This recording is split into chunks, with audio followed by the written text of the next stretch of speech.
Today we're going to talk about a very powerful idea that can transform the lives of children around the world. It's an idea that's simple, that's easy to implement, and that costs little or nothing.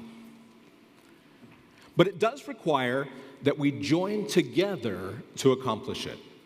But even that's good news, because we're living in the participation age. We're not just consuming culture, we're creating it together. And when it comes to medicine, participatory medicine, taking charge of our own health, is fundamental to transforming healthcare. And participatory public health enables us to tackle the world's biggest health problems together. We can't just rely on public institutions to get the job done, as important as they are, if we want to change huge things fast. So today we're going to talk about a global, historic campaign called TikTok. It's a participatory campaign. But first, we have to set the stage. There are a few things you need to know. There are two atoms that are very common, very plentiful, but that all too often do not end up in the right place at the right time. And the consequences for children's health, for their developing brains, for the neurons in their developing brains, are immense. The first of these is oxygen. I can remember when each of my own children were born, this sense of joy and relief when I heard their first cry. Their lungs were filled with air. It's an instinctive thing in us parents to feel great when they cry and not good when we don't hear anything. The first minute of life is often called the golden minute because it's so important. And the reason that it's called the golden minute is that there is a huge difference between babies who get enough oxygen in that first minute after being born and those who don't get enough. In fact, the World Health Organization has estimated that 29% of all newborn deaths around the planet come from not getting enough oxygen at birth. We call it birth asphyxia. And that's just part of the problem. There's 1 million kids who die every year from not getting enough oxygen. There's another million or even more who get enough oxygen to survive, but not enough to thrive. And they're left with lifelong consequences like cerebral palsy or epilepsy or learning disabilities or developmental delay. And even that's not the whole story. 1 in 10 newborns around the world, in some places 1 in 7, get suboptimal amounts of oxygen at birth. In public health, there's this concept that's really useful called disability-adjusted life years, or a related concept, quality-adjusted life years. And very simply, it's a measure of health. It's the number of years of health that are lost because of disability or disease or death. And when you look around the planet at loss of health in childhood, far and away the number one cause of kids losing health is not getting enough oxygen in the first minutes of life. The stakes couldn't get any higher than this for children's health. So how do we solve it? Well, one solution, of course, would be if we could just get an oxygen canister in every village and in every room where a baby's born. We could solve it. It's simple, but not easy to implement and not inexpensive, especially when you talk about refilling the oxygen canisters. This would get really tough. Another solution would be just to get a simple bag and mask into the rooms where babies are born. It's a lot cheaper than an oxygen canister. Just pushing room air into the baby's lungs has enough oxygen to make a difference. But again, it's not easy to implement. Another solution would be to train childbirth attendants. There's a really cool coalition called Helping Babies Breathe, and they're dedicated to making the golden minute successful for babies. And their goal is to have a trained, certified birth attendant at every delivery in the world by 2015. It's a great goal, an ambitious goal. Support them.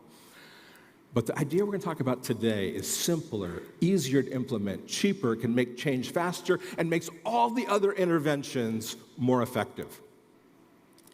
Now, the other atom that we need to consider today represents a problem that's even more widespread than not getting enough oxygen, and that's not getting enough iron. Iron is central to our lifeblood. It's what allows our blood to carry oxygen to our brains and to other organs. And iron, when we don't have enough iron, we don't make enough red cells. It's called iron deficiency anemia, and it's one of the world's biggest public health problems.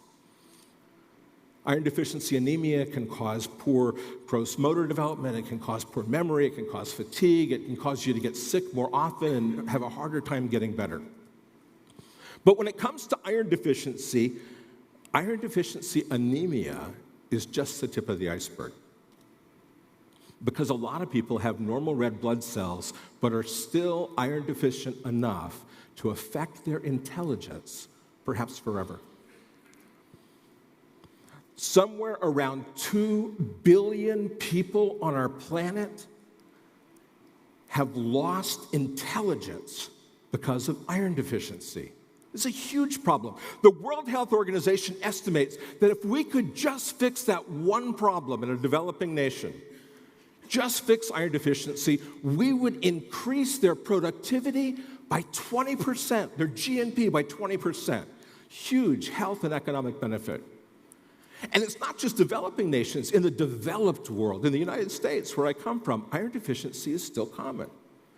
The latest estimate in the United States is that kids today who are 0 to 5 years old in the U.S.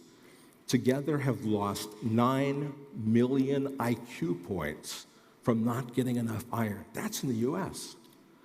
At a staggering price tag of about $100 billion for those kids in lifetime lost earnings because of their decreased intelligence.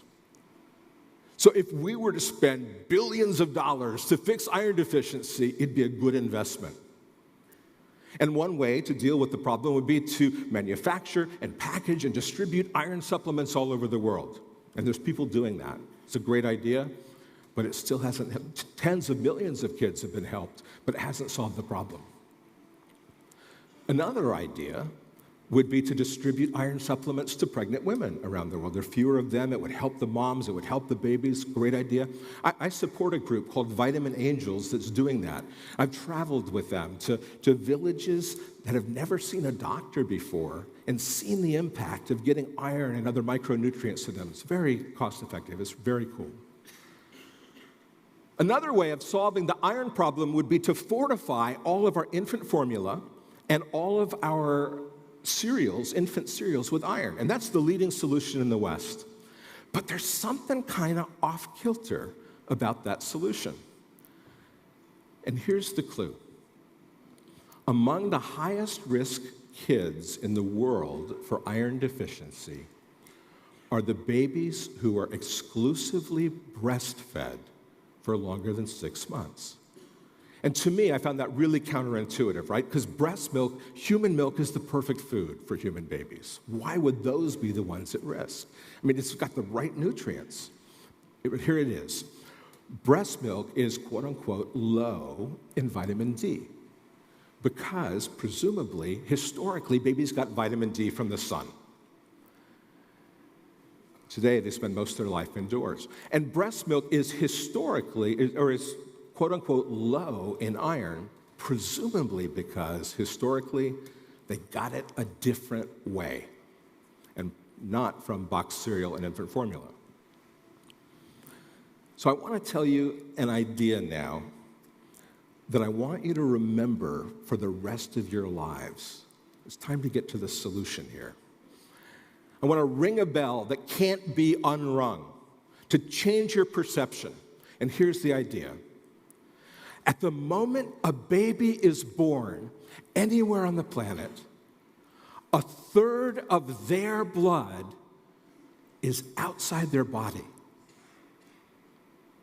The circulation that's been nourishing them through all of development, a third of it is still outside their body at the moment of birth.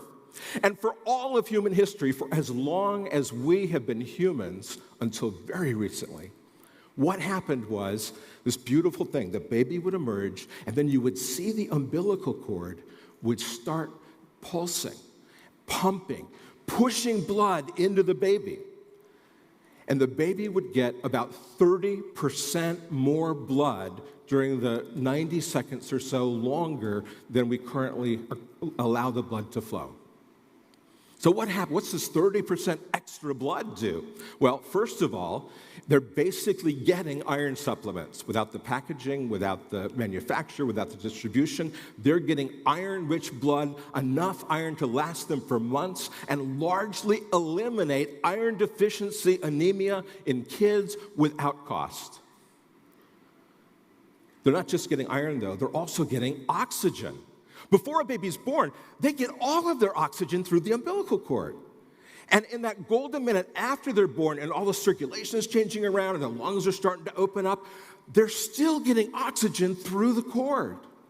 During that golden minute while the lungs are getting set up, oxygen's coming through. And it's not just oxygen.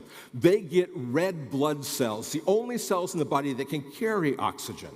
They get 30% more blood volume, 60% more red blood cells in that extra 90 seconds. It's red cell rich blood. It's a packed red blood cell transfusion. Recently Lance Armstrong has made the news, even though he never tested positive for drugs in his blood. But allegedly, his wins at the Tour de France came in part because he was infusing himself with his own red blood cells. And that's a technique we know works. When you get extra red blood cells, you have extra strength, extra endurance, and it's been the state of nature for newborns since the beginning of human history to get this packed red blood cells. And it's not just red blood cells, it's even richer in white blood cells comparatively. I said that lack of oxygen is the biggest cause of loss of health, but the most immediate cause of newborn death is infections. 32% of all newborn deaths are from infections. And the umbilical cord blood is rich in white blood cells to fight infections and antibodies that mom has created. And perhaps the most important thing is that umbilical cord blood is packed with stem cells. These cells with genetic potential to prevent and repair damage throughout the body. You'll be learning more about stem cells later today, but just one example. We've learned just in recent years that muscular dystrophy that we used to think was primarily damage to the muscles isn't. It's primarily damage to the stem cells that repair muscle damage. Babies throughout most of history have gotten what's a cutting-edge medical treatment, an autologous stem cell transplant at birth as the course of nature. But in 1913, an idea took hold in the West and spread around the globe. And the idea was this: as soon as a baby emerges, to clamp the cord, to surgically clamp it, to cut off, to choke off the supply of oxygen, to cut off the flow of blood, to lock out the white blood cells, to lock out the antibodies, and to take that umbilical cord stem cell treasure and throw it in the trash. Which I think is one of the leading reasons that we have chronic illnesses rising in kids today. Now, thankfully, many kids have sufficient reserves to be able to handle that loss, but many don't. So that leads us to the TikTok campaign. Very simple idea: transitioning immediate cord clamping to optimal cord clamping. It's not a business. It's not even a nonprofit. It's a shared idea. Waiting an extra 90 seconds or so till the cord stops pulsing the way we have throughout almost all of human history. This is a powerful participatory idea, and one that's really easy to spread. Far easier to spread than it is to spread supplements or equipment or antibiotics, and certainly than stem cell transplants. It's something that I'm convinced that we can do. And why am I convinced we can do it? Because we've done it before. Back in 1913, when the idea of clamping quickly spread, that was foreign, but it spread across the globe, even to places no physician had ever been, because the 20th century saw what had been unprecedented advances in travel and in communications. It was airplanes and telephones that let it spread. But today we have the internet. Today we have mobile technology. Today we have YouTube. Today things can spread Gangnam style around the globe faster than you can imagine. On Facebook, there are 1 billion people, and on average, we're only 4.74 degrees of separation. We can reach everywhere. Twitter's even closer, 3.43 degrees of separation. And I've been in the most remote villages that have no electricity, no toilets, but people have cell phones. This is something we can do. Bang! We can take networked bits and get the atoms we need to the developing neurons and to unleash genetic potential. Now, the TikTok movement has a motto. It's a common phrase, first do no harm. I hope you'll never hear it the same way again.